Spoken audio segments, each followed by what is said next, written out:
Jeg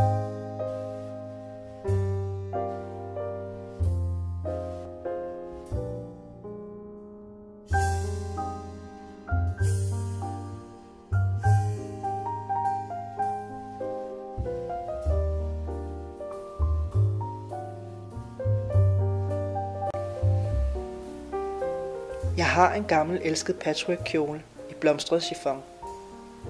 Den er købt i Janus en gang i begyndelsen af 90'erne. Umiddelbart ser den, som min familie, ikke ud af ret meget. Nogle af felterne er afdæmpet i farverne, andre er lidt mere farverige. Nogle har med tiden fået huller eller andre skader. Ja, nogle af felterne ser nærmest ud, som om de slet ikke hører til, men er alligevel med til at give kjolen den sjæl.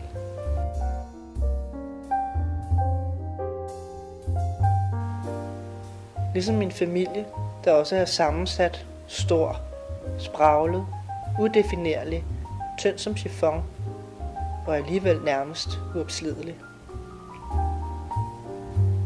Kjolen har dog en tidsbegrænsning. Den vil med tiden forgå. Men familie er heller ikke noget statisk. Som alt andet i livet forandrer, bevæger og udvikler den sig. Og en dag er det mig, der ikke er her mere. Jeg håber, jeg til den tid vil være lige så slidt, brugt og elsket som kjolen, der med undtagelse af hullerne kun er blevet bedre med alderen.